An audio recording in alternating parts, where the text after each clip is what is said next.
सव्वा महिन्याच्या कालावधीमध्ये फक्त 73 अर्ज प्राप्त झाले, ज्यामध्ये छत्रपती संभाजीनगर 0, जालना 23, परभणी 11, हिंगोली 5, नांदेड 0, बीड 11, लातूर 10 आणि धाराशिव 13 असे 73 अर्ज प्राप्त झाले.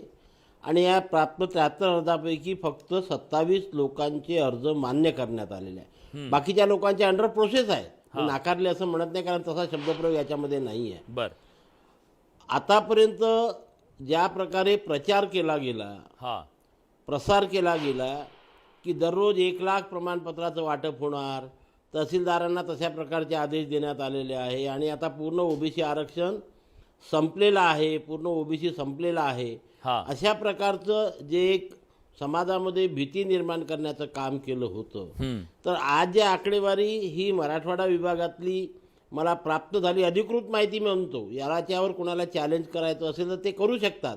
ते सुद्धा विभागीय आयुक्तांच्या कार्यालयामध्ये जाऊन किंवा प्रत्येक कलेक्टरच्या कार्यालयामध्ये जाऊन ही माहिती प्राप्त घेऊ शकतात.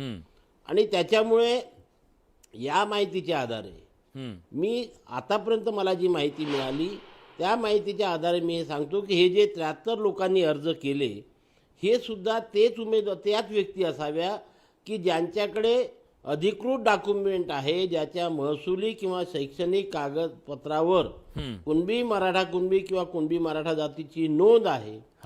त्याच्यातले होऊ शकते की अर्ध्यापेक्षा जास्त अर्ज असे असतील की ज्यांच्या पालकाकडे ऑलरेडी सर्टिफिकेट आहे, परंतु त्यांचा पाल्य मुलगा किंवा मुलगी आता 10वा वर्ग पास झाली असेल, 12 वर्ग पास झाला असेल, त्यानंतरच ओबीसी समाजाच्या व्यक्तीला जात प्रमाणपत्र काढण्याची आठवण येते, तोपर्यंत येत नाही. आणि म्हणून त्यांच्या वडिलाकडे असल्यामुळे किंवा आजोबाकडे काकाकडे असल्यामुळे आता त्यांनी अर्ज केलेला असावा आणि त्याच्यामुळे 27 लोकांचे अर्ज हे मान्य करण्यात आलेले आहे.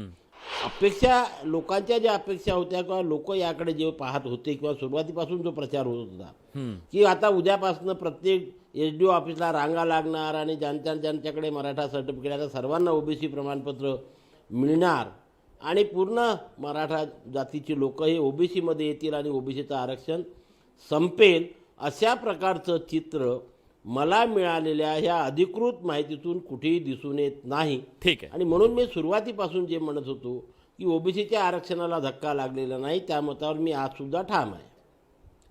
माहीत नाही बबनराव, पण तुमच्या या आकड्यांनी किती कोंडी केली आहे, कोणाकोणाची कोंडी केली आहे काय सांगायचं तुम्हाला.